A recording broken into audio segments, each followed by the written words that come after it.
बिस्मिल्लाहिर्रहमानिर्रहीम। अस्सलाम वालेकुम students. I hope you all are fine. So students, आज की क्लास में जो हम स्टार्ट करेंगे वो एक्सरसाइज 1.1 है। क्लास 12 मैथमेटिक्स का चैप्टर नंबर वन हमने जो है वो पढ़ना स्टार्ट किया है। सो मैंने लास्ट क्लास में आपको जो है वो बेसिक कॉन्सेप्ट दिया था, domain and range of a function की। डोमेन क्या होती है और रेंज क्या होती है। किसी भी फंक्शन की अगर आपने डोमेन फाइंड करनी हो तो वो हम कैसे फाइंड करते हैं, और रेंज फाइंड करनी हो तो कैसे। आज हम स्टार्ट करेंगे वो जो आपके पास क्वेश्चन नंबर 1 है एक्सरसाइज में, उसमें आपने जो है जस्ट डोमेन फाइंड करनी है फंक्शंस की।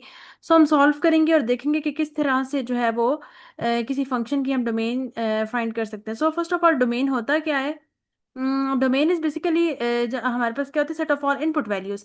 जो हम वैल्यूज खुद असाइन कर रहे होते हैं ना अपने फंक्शन में, खुद जो हम वैल्यूज दे रहे होते हैं, तो वो आपके पास बेसिकली डोमेन होते हैं। जो हमारे पास आंसर्स आते हैं, ठीक है, जो हमारे पास आउटपुट वैल्यूज आती हैं, बेसिकली वो हमारे पास क्या होती है, रेंज होती है। एक्सरसाइज 1.1 में हमारे पास जो क्वेश्चन नंबर 1 है, F of X equals to X square minus six. जो एफ ऑफ एक्स होता है ना, ये बेसिकली वाई की इक्वल होता है, Y is equals to F of X. ठीक है। और क्वेश्चन में हमें दिया हुआ क्या है, एक्स स्क्र माइनस सिक्स, एक फंक्शन दिया हुआ है एक्स स्क्र माइनस सिक्स। अब आपने देखना है कि आपने इसमें ऐसी वैल्यूज पुट करनी है कि आपका आंसर जो है वो अनडिफाइंड नहीं आना चाहिए। ठीक है। और आपके पास जो है वो अगर कोई स्क्वायर रूट वाला फंक्शन आ जाता है तो उसमें नेगेटिव नहीं आना चाहिए। अगर स्क्वायर रूट वाले फंक्शन में नेगेटिव आ जाता है तो वो फिर आपको पता है, फॉर एग्जांपल अगर आपके पास स्क्वायर रूट वाले फंक्शन में -1 आ जाता है तो दैट्स मीन्स वो फिर किसकी इक्वल हो जाता है, वो तो आयोटा की इक्वल होता है, वो तो कम्प्लेक्स नंबर्स हो जाते हैं। ठीक है। हम लोगों ने अवॉइड करना है कि हमारे पास जो है वो कम्प्लेक्स नंबर्स आयोटा नहीं आना चाहिए। हमने ऐसी वैल्यूज पुट करनी है कि हमारा आंसर जो है वो रियल नंबर की फॉर्म में होना चाहिए। ठीक है। एंड सेकंड, आपने ऐसी वैल्यूज पुट नहीं करनी कि जिससे आपका आंसर जो है वो अनडिफाइंड हो जाए। आप जो है समटाइम्स ऐसे फंक्शंस पे देखेंगे जिनमें डिनोमिनेटर में आप कुछ ऐसी वैल्यू पुट करेंगे कि आपके पास जो है वो जीरो हो जाएगा डिनोमिनेटर। तो अगर आप जो है वो 1/0 जो होता है वो आपके पास इनडिटर्मिनेट फॉर्म होती है। ठीक है। तो इनडिटर्मिनेट फॉर्म जो होती है 1/0, ये हमेशा आंसर क्या देती है, इन्फिनिटी, मैथ एरर देती है। हमने अवॉइड करना है ऐसी वैल्यूज से कि जिसके पुट करने से हमारे डिनोमिनेटर जो है वो जीरो ना हो जाए। हम स्टार्ट करते हैं। फर्स्ट पार्ट है f(x) equals to X square minus six. अब देखिए, इसमें आप जो है वो कोई भी पॉजिटिव और नेगेटिव नंबर पुट करें तो आपका आंसर अनडिफाइंड भी नहीं होगा और ना ही आयोटा की फॉर्म में आएगा। आप जो है एक्स स्क्वायर को वन, एक्स को 1 दें, 2 दें, 3, 4, कोई भी वैल्यूज आप दे सकते हैं। इसी तरीके से आप जो है इसको नेगेटिव वैल्यूज दे दें, डेसिमल पॉइंट के फॉर्म में वैल्यूज दे दें, आपका आंसर कभी भी जो है वो अनडिफाइंड नहीं होगा। एंड सेकंड, आयोटा की फॉर्म में नहीं आएगा। ठीक है। आपके पास डोमेन क्या होगी, set of all real numbers. आप इसकी डोमेन क्या लिख सकते हैं, set of all real numbers. ठीक है। और आप जो है वो सिंपल आर से भी लिख सकते हैं। एंड सेकंड, आप जो है वो इसमें क्या लिख सकते हैं, आपके पास सेकंड मेथड है इसको लिखने का, -∞ टू +∞, ओपन इंटरवल के साथ। अब ओपन इंटरवल बेसिकली शो क्या कर रहा होता है कि ये वाली वैल्यूज इंक्लूड नहीं है, इनके दरमियान में, इनकी बिटवीन जितनी भी वैल्यूज लाई करी हैं वो सारी इंक्लूड हो जाएंगी। ओपन इंटरवल की ब्रैकेट्स ये यूज करते हैं। क्लोज इंटरवल में आपके पास जो है ये वाली ब्रैकेट्स यूज होती हैं, ये शो करती है कि आपके पास जो है जो वैल्यूज हैं आपके पास, फॉर एग्जाम्पल अगर 1, 2 मैं लिख देती हूँ, ठीक है, क्लोज इंटरवल के साथ, तो अब आपके पास 1 और 2 भी इंक्लूड है और इनके बिटवीन जितनी वैल्यूज आती हैं, जितने रियल नंबर्स आते हैं, ठीक है, वो सब भी इंक्लूड है। हम जो है इसमें क्या करेंगे, set of all real numbers. आप इसमें कोई भी नंबर पुट करें, एक्सक्लूड आपने किसको करना है, -∞ और +∞ के अलावा आप जो भी नंबर पुट करेंगे आपको जो है वो कोई ना कोई आंसर मिल जाएगा। ठीक है। फर्स्ट पार्ट में जस्ट आप जो है उसको ऐसे लिख सकते हैं, set of all real numbers भी लिख सकते हैं, या आप ऐसे लिख सकते हैं -∞ टू +∞ डोमेन। सेकंड पार्ट है g(x) इक्वल्स टू x/(x+3). अब सिंपल, अब देखिए, अब आपके पास डेसिमल की फॉर्म में आ गया ना, सॉरी, अब आपके पास फ्रैक्शन की फॉर्म में एक फंक्शन आ गया। तो अगर आप इसकी डिनोमिनेटर में आप ऐसे करें, अगर आप इसकी डिनोमिनेटर को x+3 इक्वल टू 0 करें, यहाँ से आपके पास x की वैल्यू क्या आ जाती है, -3। अगर आप अपने फंक्शन में x की जगह -3 पुट कर दें, -3 +3, तो ये सिंपल क्या हो जाएगा, -3 डिवाइडेड बाय 0, और आपका आंसर जो है वो क्या हो जाएगा, अनडिफाइंड हो जाएगा। तो हम लोगों ने ऐसी वैल्यू से अवॉइड करना है कि हमारा आंसर जो है वो अनडिफाइंड ना हो और आयोटा की फॉर्म में भी ना हो।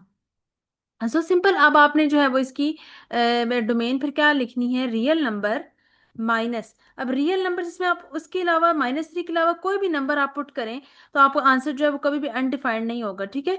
तो आपने जो है रियल नंबर एक्सेप्ट या माइनस लिख के आपने सिर्फ कौन सा नंबर लिख देना है, -3। इसके अलावा आप जितने भी नंबर इस फंक्शन में पुट करेंगे आपके पास कभी भी आंसर जो है वो अनडिफाइंड नहीं होगा और ना ही आयोटा की फॉर्म में आएगा। डोमेन लिखने का एक ये मेथड है। आपने, आपके पास जिस नंबर पे अनडिफाइंड हो रहा होता है आपका फंक्शन, आपने सिंपल जो है वो लिख देना होता है रियल नंबर माइनस वो दैट नंबर। ठीक है। एंड सेकंड जो है आपके पास लिखने का मेथड क्या है, -∞, ये -∞, -3, यूनियन -3, ठीक है, इस तरह से भी हम इसको लिख सकते हैं। अब ये क्या शो कर रहा है, देखिए -∞, -3। अब ब्रैकेट आपके पास क्या है, ओपन इंटरवल की है। ओपन इंटरवल का मतलब है कि ये वाली वैल्यूज हम इंक्लूड नहीं कर रहे, इनके बिटवीन जितनी भी वैल्यूज लाई करी हैं वो सारी हम इंक्लूड करें। तो देखिए -∞ और -3 ये तो स्किप हो गए, इनके बिटवीन आप कोई भी नंबर पुट करें आपके पास आंसर जो है वो कभी भी अनडिफाइंड नहीं होगा, यूनियन। अब आगे आप ऐसे कैसे लिखेंगे, -3 से +∞।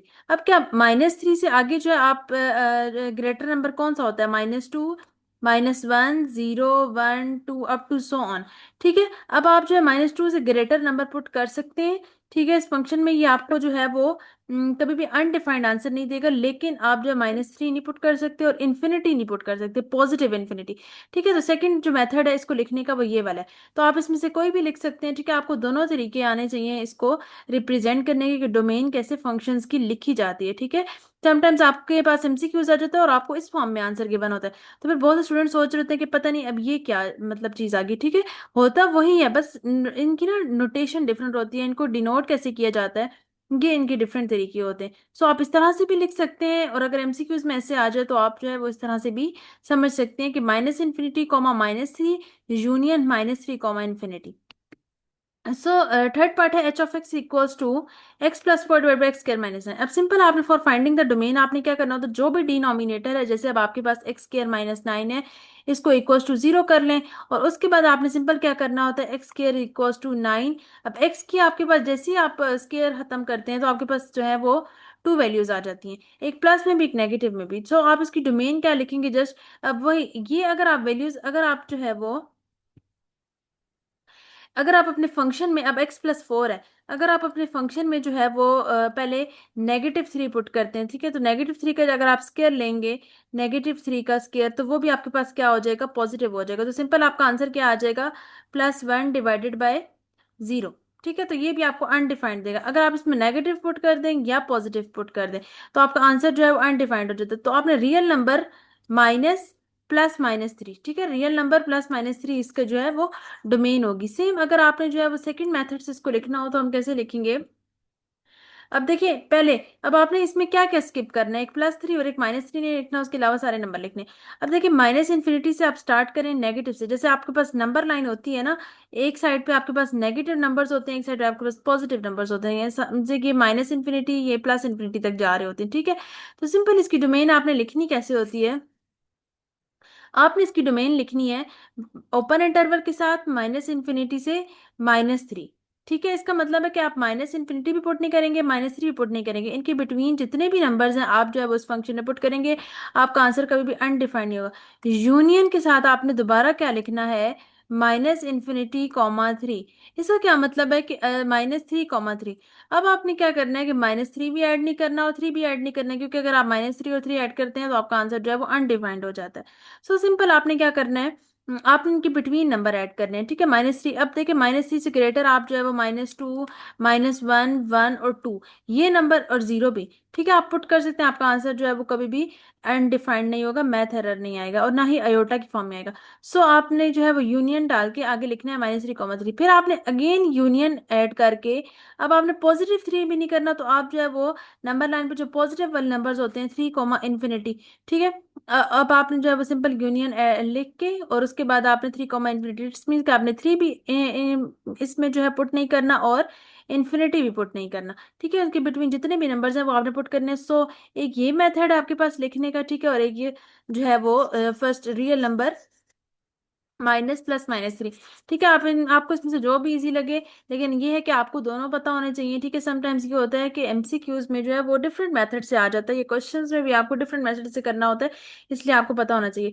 अब नेक्स्ट है क्वेश्चन नंबर 4x/5x+2। सिंपल अगर आपने जो है वो इसकी डोमेन फाइंड करनी है तो इसका डिनोमिनेटर को 0 के इक्वल कर लें, 5x = -2 एंड x की वैल्यू क्या आ जाएगी, -2/5। अब सिंपल अगर आपने इसकी डोमेन फाइंड करनी है तो डोमेन आपके पास क्या हो जाएगी, रियल नंबर्स में से आपने माइनस कर देना है -2/5 को, जैसे हम पहले करते आए हैं, बहुत सिंपल। और सेकंड तरीका क्या है, आपने नंबर लाइन पे नेगेटिव नंबर से स्टार्ट करना है, -∞ से -2/5 ओपन इंटरवल के साथ लिखना है। ठीक है, और यूनियन, और अब उसके बाद आपने फिर क्या करना है, इनके सेंटर के नंबर बिटवीन जो नंबर लाई करें वो हम ऐड करेंगे, लेकिन माइनस इन्फिनिटी और -2/5 को स्किप कर देंगे, क्योंकि अगर आप -2/5 अपने फंक्शन में पुट करते हैं तो आपका आंसर अनडिफाइंड हो जाता है। यूनियन -2/5 से लेके पॉजिटिव इन्फिनिटी, ठीक है, ये वाले नंबर हम इसमें पुट नहीं करेंगे, लेकिन इसके अलावा जो इनके बिटवीन जितने भी नंबर है वो हम इसमें पुट कर देंगे। सो आई होप स्टूडेंट आपको जो है ये बहुत अच्छे से डोमेन का कॉन्सेप्ट समझ आ गया होगा कि हम लोगों ने जो है वो डोमेन कैसे किसी भी फंक्शन, अगर आपको कोई फंक्शन गिवन हो तो उसकी कैसे फाइंड करनी होती है। नेक्स्ट पार्ट है हमारे पास, फोर्थ पार्ट इसका होगा x over x square plus 4। Simple है बहुत, आपने डिनोमिनेटर को जस्ट इक्वल टू 0 करना है, आपके पास एक्स की वैल्यू क्या आ जाएगी, -4। अब आप देखें आपके पास अगर जैसे आप स्क्वायर रूट लेंगे तो आपके पास क्या आ जाएगा, स्क्वायर रूट के अंदर -4 है, ठीक है, तो सिंपल आपके पास जो है, अब देखिए 4 का अगर आप 2 का स्क्वायर लें तो वो 4 होता है, ठीक है, तो 4 के लिए इसको जो है आप ऐसे भी लिख सकते हैं -1 × 4। और नेक्स्ट आपको पता है कि स्क्वायर रूट अगर आप इसको अलग अलग दे दें, ठीक है, स्क्वायर रूट 4, तो स्क्वायर रूट 4 जो है वो सिंपल 2 बनता है, ठीक है, और इसके √-1 जो है अयोटा के इक्वल होता है, और जब भी हम स्क्वायर रूट खत्म करते हैं तो प्लस माइनस आता है। तो सिंपल आपके पास एक्स की वैल्यूज जो है वो क्या आ गई, +-2 अयोटा। तो अब आपके पास आंसर जो है वो कम्प्लेक्स में, इट्स मीन कि इसकी डोमेन क्या होगी, set of all real numbers. इसकी डोमेन जो है वो, ये बहुत इंपॉर्टेंट क्वेश्चन भी है कि इसकी डोमेन जो है वो set of all real numbers होती है, ठीक है, क्यों, इसमें आप तमाम रियल नंबर्स पुट कर सकते हैं, आपका आंसर जो है वो कभी भी अनडिफाइंड नहीं आएगा। लेकिन जैसे ही आप इसमें कम्प्लेक्स नंबर अयोटा वाला पुट करेंगे, ठीक है, अयोटा की फॉर्म में जो होते हैं वो कम्प्लेक्स नंबर्स होते हैं, ठीक है, तो आपका आंसर जो है वो अनडिफाइंड आ जाएगा। सो मोस्ट इंपॉर्टेंट क्वेश्चन है, इसको आपने जो है वो ध्यान में रखना है, ठीक है। इसकी डोमेन से क्या होगी, इसमें आपने तमाम रियल नंबर्स, आप नेगेटिव पॉजिटिव आप इसमें पुट कर सकते हैं, पॉइंट जो डेसिमल वाले नंबर्स होते हैं वो भी पुट कर सकते हैं, लेकिन आप इसमें कम्प्लेक्स नंबर्स जो है वो पुट नहीं कर सकते, उससे क्या होगा, आपका आंसर अनडिफाइंड हो जाएगा। सो लास्ट पार्ट है क्वेश्चन नंबर 1 का, की of X equal to square root x+1। अब सिंपल है, ये जो आपके पास जो होता है की ऑफ एक्स जो है ये किसकी इक्वल है, y की इक्वल है, ठीक है, तो y, अब आपने सिंपल जो इसके अंदर वाली वैल्यूज x+1 इसको इक्वल टू 0 कर लें तो आपके पास x की वैल्यू आ जाएगी -1। जैसे ही आपने इसमें पुट किया तो आपके पास आंसर आ गया 0। तो सो हम लोगों ने अवॉइड करना है कि हमारे पास स्क्वायर रूट में माइनस वाले नंबर नहीं आना चाहिए, ठीक है, माइनस नहीं आना चाहिए, और सेकंड जो है हमारे पास इनडिटर्मिनेट फॉर्म नहीं होनी चाहिए। तो सो अगर आप इसमें देखें आपके पास 0 आया है, जैसे ही अगर मैं आपके पास जो है वो -1 से लेस पुट करती हूँ, फॉर एग्जांपल अगर मैं इसके अंदर -2 + 1 पुट कर दूंगी तो मेरे पास आंसर क्या आ जाएगा, -1, ठीक है, तो वो तो हमारे पास जो है नहीं आना चाहिए ना, ठीक है, तो सिंपल इसकी डोमेन क्या होगी, आपके पास आपने जो है वो नंबर पुट करने हैं, -1 भी पुट कर सकते हैं और उससे ग्रेटर नंबर आपने पुट करने हैं। मतलब -1 से ग्रेटर आप इसमें -2 तो नहीं पुट कर सकते, ठीक है, -1 से ग्रेटर आप इसमें 0 पुट करेंगे, 0 फिर 1 2 पॉजिटिव नंबर्स आपने इसमें पुट करने, ठीक है, -1 पुट कर सकते हैं, 0 कर सकते हैं, 1 कर सकते हैं, 2 कर सकते हैं, 3 कर सकते हैं, अप टू सो ऑन, ठीक है, इन्फिनिटी। अब इन्फिनिटी में क्या होता है कि इन्फिनिटी जो है वो उसको इंक्लूड नहीं किया जाता, ठीक है, इसलिए उसके साथ जो ब्रैकेट हम यूज करें वो ओपन इंटरवल की होगी, लेकिन क्योंकि -1 आप जो है इसमें पुट कर सकते हैं, उससे आपका आंसर जो है वो इसके रूट में नेगेटिव नंबर तो नहीं आ रहा, पॉजिटिव नंबर आता है, ठीक है, तो उसकी वजह से आपके पास 0 आंसर आता है, तो वो आप इंक्लूड करेंगे। और सेकंड इसको लिखने का मेथड क्या होगा, x is greater than equals to -1, ठीक है, आप जो है वो इसमें पुट कर सकते हैं, आप इसको ऐसे भी लिख सकते हैं कि x की जो भी वैल्यू होगी या तो वो -1 की इक्वल होगी या वो उससे ग्रेटर होगी, ठीक है, उससे लेस नहीं होनी चाहिए, लेस अगर होगी तो ऐसी तो हमारे पास जो है वो फिर कम्प्लेक्स नंबर्स की फॉर्म में आंसर आ जाएगा, ठीक है, तो उससे जो है हम लोगों ने डोमेन में अवॉइड करना होता है कि आपके पास कम्प्लेक्स नंबर्स की फॉर्म में आंसर नहीं आना चाहिए। एंड सेकंड आपके पास जो है वो इनडिटर्मिनेट फॉर्म जो है, इनडिटर्मिनेट फॉर्म्स जो है वो डिफरेंट होती हैं हमारे पास, ठीक है, वो हम फर्दर इंशाल्लाह आगे स्टडी करेंगे, जिसमें से एक आपके पास क्या होती है, 1/0 होती है, 0/0 होती है, ठीक है, इस तरह की कुछ फॉर्म्स होती हैं, उनको सॉल्व करने के डिफरेंट मेथड्स होते हैं, वो इंशाल्लाह हम जो है वो आगे जाके डिस्कस करेंगे। सो आई होप स्टूडेंट्स आपको जो है वो क्वेश्चन नंबर 1 की बहुत अच्छी से समझ आ गई होगी। अगर आपको इसमें कोई भी इशू है तो आप जो है वो मुझसे पूछ सकते हैं। तो इंशाल्लाह नेक्स्ट वीडियो में जो है हम क्वेश्चन नंबर 2, जिसमें आपने डोमेन एंड रेंज दोनों फंक्शंस की डोमेन भी कैलकुलेट करनी है, देन उनकी रेंज भी फाइंड करनी है, ठीक है, तो वो हम इंशाल्लाह सॉल्व करेंगे। आपने जो है इस वीडियो को ज़्यादा से ज़्यादा शेयर करना है। अगर आपको इसमें कोई भी इशू है, आपको समझ नहीं आई, आप मुझसे दोबारा पूछ सकते हैं। सो इंशाल्लाह नेक्स्ट वीडियो में हम इससे आगे फर्दर जो है वो उसको सॉल्व करेंगे। तब तक के लिए अल्लाह हाफिज।